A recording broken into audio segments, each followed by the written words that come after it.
right, here we go. And I am super excited to be back. We are on season 2. We are on our 3rd episode, and we couldn't have this guest in without being fired up. And one of the things before we get started, I do want to thank, as I always do, this show is called Stronger Together. And that's just not partnering up. That's just not hanging out with somebody. That's a true opportunity to enhance what we do with other individuals. And I can't thank our sponsors enough, Swivel and Bowl, because Stronger Together is not just two educators collaborating, it's working with solution providers, it's working with industry to bring this work to you, the educators. So I am thrilled to be here today. I had an opportunity to meet our guest virtually first, and we had a chance to collaborate with some of his work. I was incredibly inspired by what he was doing. And then by chance, or not by chance, because I know Codebreaker is recruiting the really inspiring people, we started to write together under the same publisher. And from there, just became friends. And from there, just keep pushing each other to be the best that we can be. So I definitely want to bring in Frank to the show today. How are you doing, Frank? What's up, Matt? I am What well. is going on, man? Actually, yeah. What's up? We were talking a little pregame, as you Of course. said, and we started to talk about this leadership camp that I'm doing for students that has been 3 years in the making because of a little thing called the pandemic. So yeah, that little thing, right? I probably won't sleep tonight because I'm just getting back in the trenches with these kids. Tomorrow's a middle school version of Fired Up Leadership, and to give those students a voice at the middle level is unbelievably powerful. It's one of those things I often tell people, how do you want people to talk about you at the dinner table? Well, sure. What's more powerful than a student coming home and a parent say, hey, what did you do in school today? And the kid actually says that they did something. Woo! Right. You want that for sure. So I see some viewers popping in. Feel free to use the comment chat if you want to share something, ask Frank a question. But we're just going to kind of have a conversation for about 30 minutes, learn a little bit about you and some of your work. So for those of you who haven't seen Fired Up Fridays or haven't seen you speak or haven't read one of your books, give us, a minute of who is Dr. Frank. Hey, look, it's somebody. It's a lot of it is common sense that is connected throughout my career. I was one of those guys that my first year teaching, I'm out in the hallway and I'm looking around and nobody else is out there except the students. And I always wondered. I always was a student of organizational behavior, which later translated into leadership, but never had an actual class called leadership until I worked on my doctorate. So who am I? I'm a student of the game, and that game is leadership and education and giving people a voice, taking people to higher levels that they never thought possible. That's my biggest thrill as an educator is seeing a colleague or a student accomplish something, go places they never thought possible. Yeah, and anytime I'm around you or on episodes like here or on the Innovators Lounge, like where we met Dan. Hey, what's up, Dan? Thanks for joining us. Or we've seen Lori there a few times. What I always respect from what you do is you make sure to enhance everyone around you. And I think that is the core of what you do. And I think that's incredibly inspiring. Speaking of core, I wanted to jump into these. I have my core boards. You can't see it too deep with the camera angle, but tell us a little bit about what Yoda's rocking. What I got here. What is that? What is that you do? It's another great idea by a student. Where I was a principal for 17 years is, I guess the rest of the world would call it the Jersey Shore, but I'm from South Jersey, which is a lot different, Philadelphia market. But we were 10 minutes from 5 different beaches, and most of the kids and or teachers surfed or skateboarded or both. So another great idea from a student. When we were looking at this video called the Starfish Story. If you're familiar with it, it's about it's about making a difference. Hey, made a difference for that one. And one of the students said, "Hey, Dr. R, how about if instead of starfish we make surfboards, and we put our core words on it. And I have Nice. different core words that I use. As a matter of fact, I was just in contact with the principal of Colorado, and she wanted some different core words. But the premise is to remind yourself of who you are and who you want to be. So your core words, that's deep into your personal mission. And then after a while, you pass these on to somebody that's made a difference in you or your life. Awesome. And I know for you, you looked early on to start making a difference, and you put your ideas into this 50 great leaders, 50 great things leaders do. Let's get fired up. What made you say, hey, this stuff I'm talking about isn't just words. I want to share this. What made you go forward with that? There, I worked with a teacher she was from North Carolina, and she was living in New Jersey. One of the, I guess, teachers that had longevity in the building. And one of her famous sayings still is, let's get fired up, y'all. So when we started to give people a voice, I mean, leadership is a choice. And anybody that's ever delved in leadership or look at themselves differently know that it's not a position. However, I'm still baffled by the number of people, the number of educators, the teachers who don't consider themselves leaders, right? So Right. I when I started hiring people, I always said, when you cross that threshold, if you work in this building, no matter what you do, you're a leader. And if you don't accept your role as a leader, then we can't use you here. And that carries on into the hallways, into the classrooms, into the playground, into the cafeteria, where the kids, wow, the students, imagine that. At 10, you've had more leadership training than most adults get. So anyway, I started listening to my colleagues, and we were at this conference in 2006, and we had about 300 people in the room. And part of our grant to go to this conference was for each of us to tell a little bit of our stories pre and post climate and culture, toxic Sure. climate and culture, positive with leadership opportunities. And as I listened to my colleagues go around the room, I mean, there were people laughing, there were people crying, there were people just fired up. So on the plane ride home from Minneapolis to Philadelphia, Sure. I decided that we need to start writing these stories down. So I put it out to everybody that worked in our building. What is something?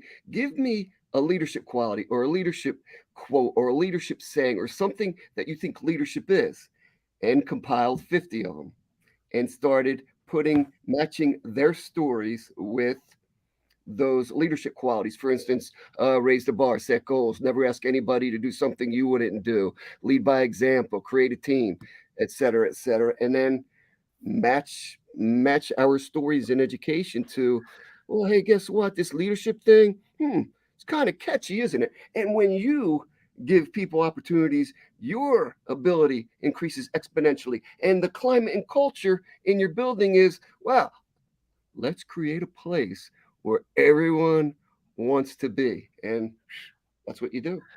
Yeah, absolutely. And I think, as you know, I'm in the midst of a new project, Disrupt the Status Quo. And I write a little bit about that where anybody can be leaders, and I shared a story about how students wanted music. And because I was an elementary school principal Mm, and they just wanted music to start the day. And I'm like, yeah, that's my thing too. And we bought, some speakers and just the smallest things. Our attendance rate went through mm, the roof because people came and they wanted to listen to music on the way in.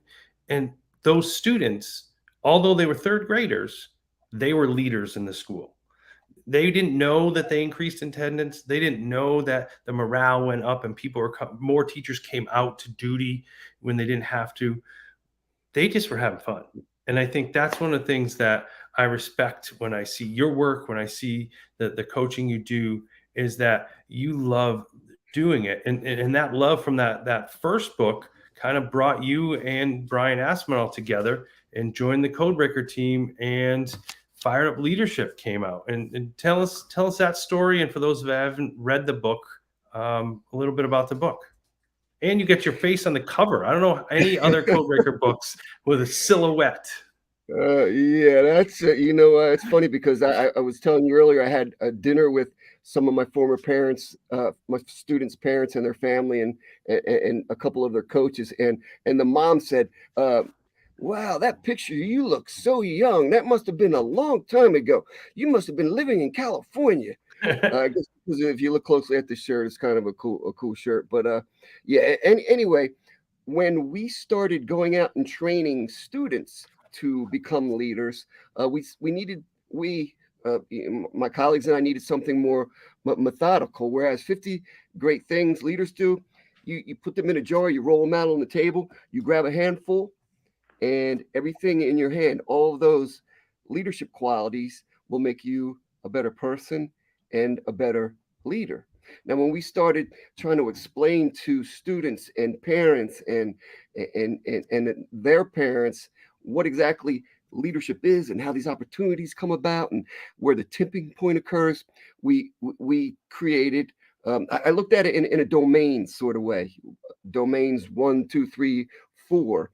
Started talking with this co-breaker guy, this disruptor, and he started using the same language. We all started, Matt, when we started having these conversations that we were all independently having these thoughts, we came together like thinkers, and we were already disrupting. We were already outliers, disruptors, heretics, Right? and we were disrupting though for positive outcome because things just can't and couldn't remain the same. So then this pandemic thing happened, and Oh yeah, that those thing people happened. that were prepared even just a little bit were they had no normal.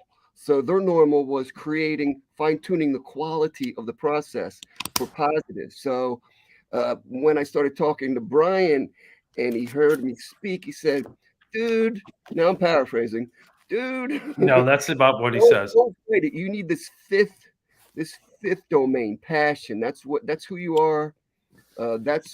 What these other domains are revolving around. So that's where that fifth domain came, and that's where those 5 domains of fired up leadership came from. Yeah, I see no, you and I think get a little, I guess, excited, or some people would say fired up about this whole leadership education thing.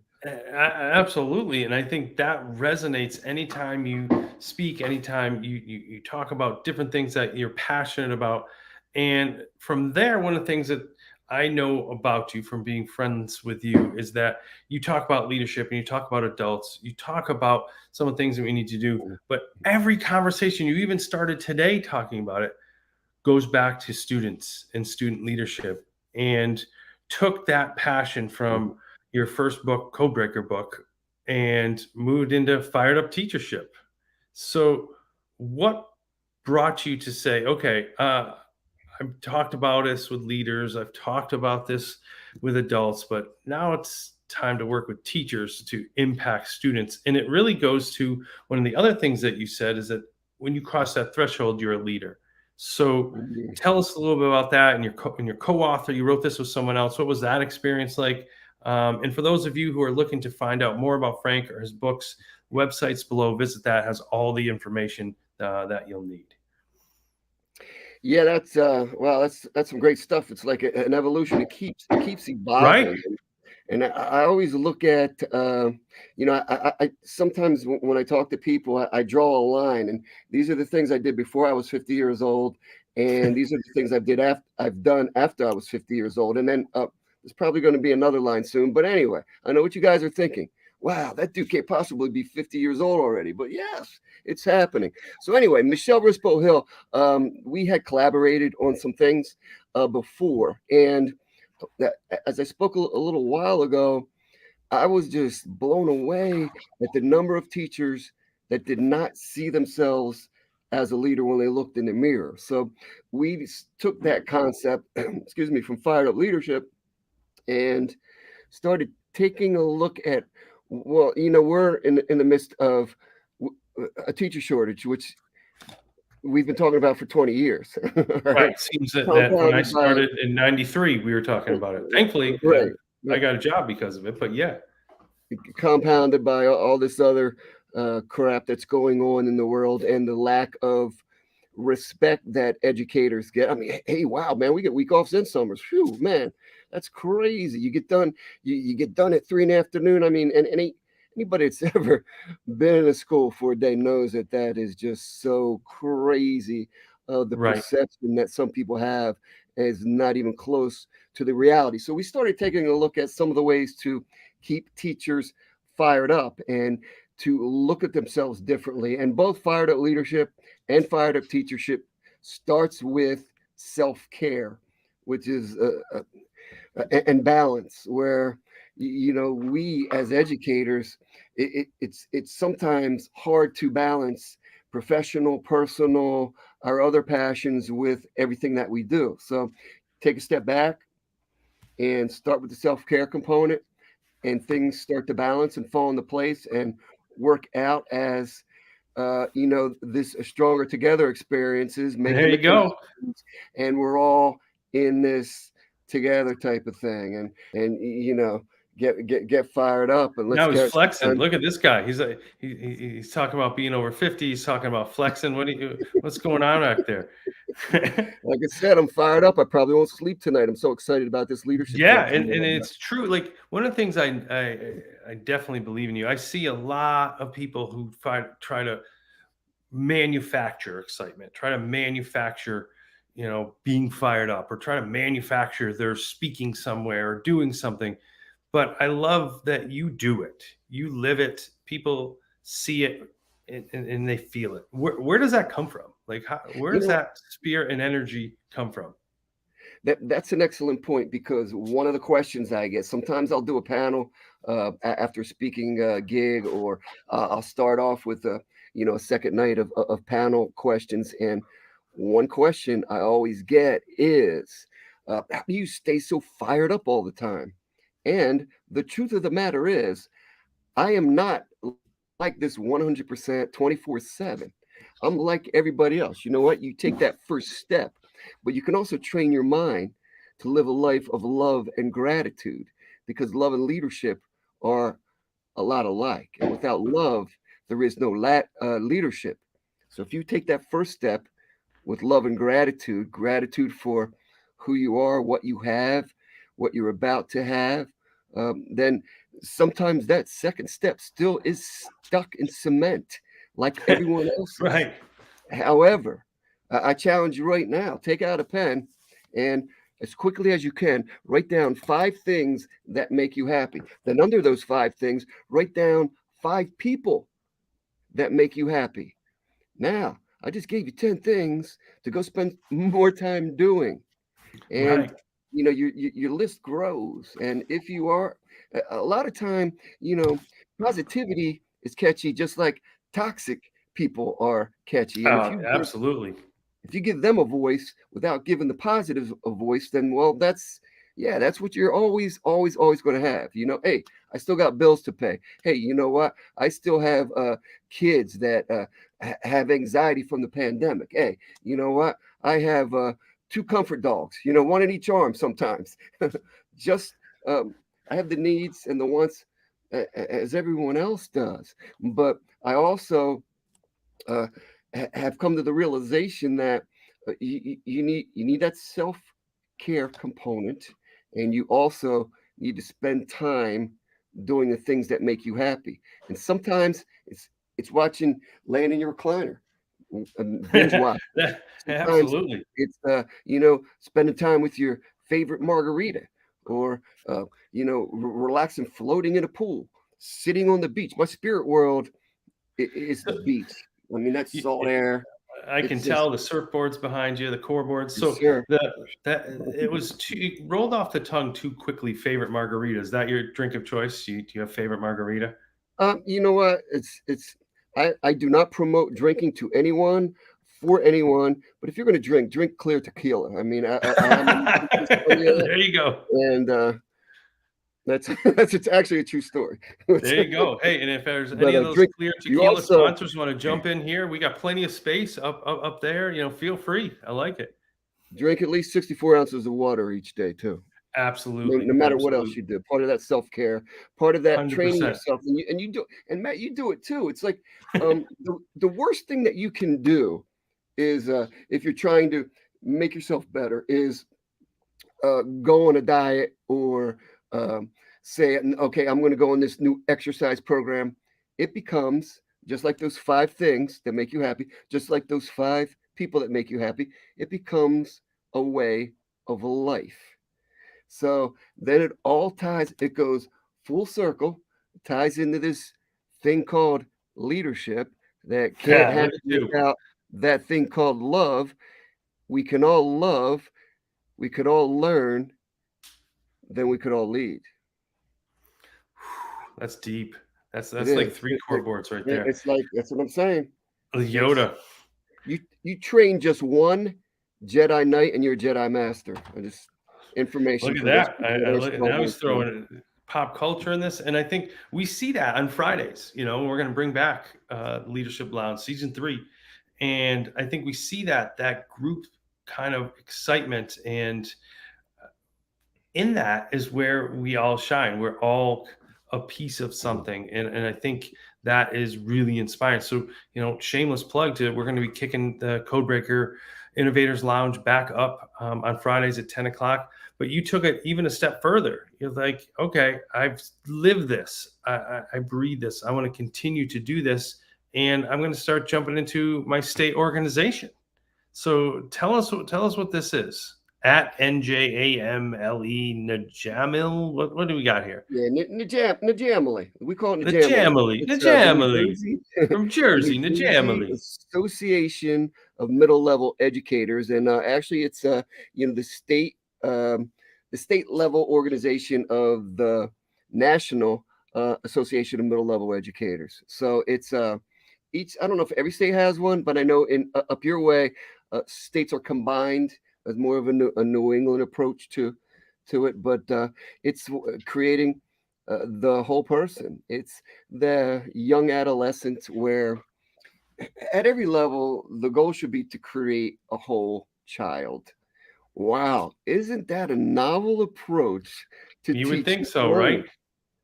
Never had one student come back and tell me, Matt, hey, Dr. R, thank you. You've made me a great test taker. But a lot of No, I students, can't believe it. Are you sure? Because that crazy, seems like yeah. something kids would say. Yeah, I mean, because they just love taking tests. But we've had quite a few students and teachers that have come back to us and told us that, thank you for allowing me to find my passion. Thank you for letting me be me.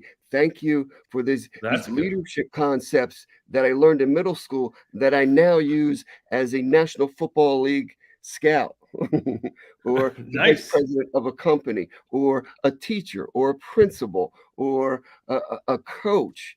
And that comes from treating people like people. So anyway, back to your question. So I jumped into made a lot of friends or colleagues at the middle level, and we get together at the state level here in New Jersey. As a matter of fact, we're trying to put together our state our state conference, which happens usually when colleges are on spring break. So that's what we're Okay. working on now. So anybody anybody in the world can use our professional development because it's been mostly online. But also check out if you're in middle level education or not. 99.9% of a professional development is for anybody, not just for middle level teachers. Awesome. Yeah. So Well, I'm in that. I'm on that leadership team to answer your question. nice. Yes. So we always great to have you. Always great to hear from you. Always great to have you part of anything that I contribute to because it always brings a little bit extra. Like I said, check out down below, getting these camera things right. Frank's information, all of his work, and one of the things that I always end with because it's important to me. And I wrote the book Stronger Together. I started X Factor with Codebreaker's help and Brian Aspinall. Like we don't do anything solo. We're always in this. I talk about we over me, and I don't just want to write this on a book cover. I don't want to write it on a header. I believe in it that I get more inspired and driven by the people that I surround myself. But I was curious about this from other people. because I always want to learn from other people as well. So when I say stronger together to you, Frank, what does that mean? I mean, it's one thing that the pandemic has done for me and so many other people is it's brought together these like-minded people that we didn't know existed before. Not because we didn't know what the internet was, not Hey, because we Shannon. didn't know Oh, you what can join Twitter and anytime. Instagram were. It's because that we were hungry, and you know uh, a hungry dog is a dangerous dog. We found each other. And because we found each other, like minded people, gee, goes back to who are those people you want to hang out with? You want to hang out with those people complaining that are getting in our way? Or do you want to make those people that have new ideas and say, wow, let's fine tune that quality? Let's disrupt the status quo for the positive change, for the positive outcome, for those outliers. What makes us so different? Somebody out there has the answer in a Yeah, I positive like way. it. And we'll just keep looking. And we got, people chiming in with Shannon's been joining us, Dan, Lori, and many others have been jumping in. So we totally appreciate you and anybody who jumps in here. All three of you, I'd love to get you on here and learn from you and hear what Yes, you have to say and contribute, because we are in this no together. doubt. And Frank, I truly appreciate you coming on, taking the time and sharing just a bit of your story. And like I said, if you haven't seen some of Frank's work, Fired Up Fridays, his Twitter handle's right on his account there, his little picture. Check out his website below. You'll see so many great things.